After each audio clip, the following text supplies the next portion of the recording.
Gentlemen, today I'm going to talk about 5 things men need to stop wearing to the gym. Now I'm going to have a little bit of fun with this video, but let me put it into context. So I live in a small town. I go to my local YMCA, run into men, women, children. It's a family environment. In the mornings and around lunchtime, in the evenings, it gets really busy. So if you're going to be in there using machines, you're oftentimes sharing them with other people. Also, I run into friends. I run into people I've done business with. And these people already have an impression of who I am and what I stand for. And the point I want to make in this video is you don't want to go too far to the extreme and betray expectations. For someone that you possibly do business with and for them to say, wow, I've never seen him in that environment and wow, he really smells, or something to that extreme. That's what you want to avoid. And if you're a single guy, you're going to the gym, you know there are many single attractive women who are there and you just simply say hi to and who you possibly may want to engage with. But what you don't want to do is have that negative impression, because we've talked about first impressions, very important. If you have a negative impression, you have to spend a lot of time trying to break out of that. So guys, if you have something to add, if you've got certain pet peeves in the gym or things that you think men need to stop doing, and I don't cover it in this video, please let me know in the comments. And without further ado, let's get into point number 1.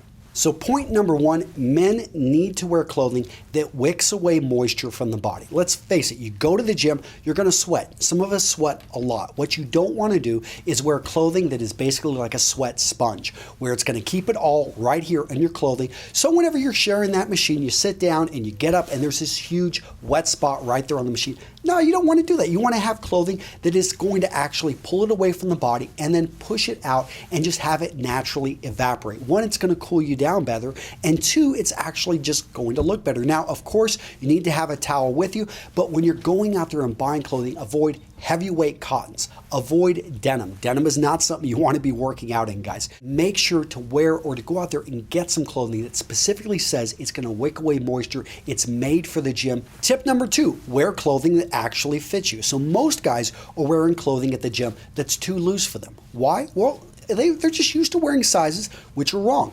Maybe they should be wearing a medium-sized shirt, and guess what? They've got an extra large size shirt. This doesn't make you look bigger. It just looks loose on you, and it hides up. You go into the gym, you want to get in better shape, or you've already got a great body. Why not actually wear clothing which shows it off a bit, makes you look healthy, makes you look strong? But the other thing about if you wear clothing that's too loose, besides making you look smaller, it actually doesn't give you full freedom of movement. And probably, shirts are relatively easy to find one if you go out there and search to find one that fits you well.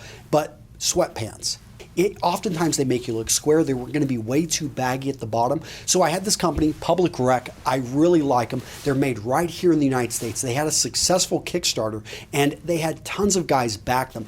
What I really like about these pants is that they're made specifically to look good when you're in the gym or when you're traveling to the gym. So little things like having a tapered bottom. Some of the best fitting, I would say best fitting sweatpants I've ever owned. I love entrepreneurism. And when I see something so simple, I was talking with the founder and he talked about when you go out there, when you buy sweatpants, you see medium, large, extra large, small.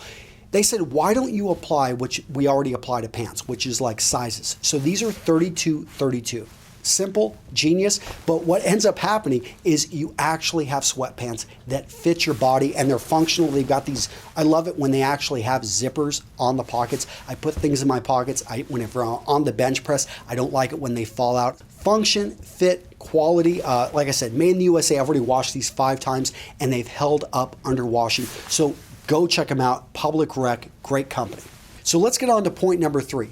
Stop wearing fragrance into the gym. And I'm talking, you know who I'm talking about, that guy that puts on 5, 10 sprays of his favorite cologne, walks around the gym and is like marking his territory. Everybody can smell him.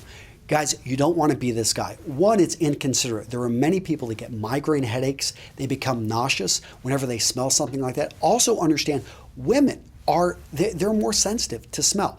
Now, on the opposite end of that, make sure that you're washing your clothing after every time. You may grab your gym clothing, smell it. I don't smell anything. Well, you're the worst person to check and to see if your own body odor. You're just not going to smell it as much as other people will. Tip number 4, don't wear flip-flops into the gym. Has anyone ever actually seen this? I've seen people wear sandals into the gym.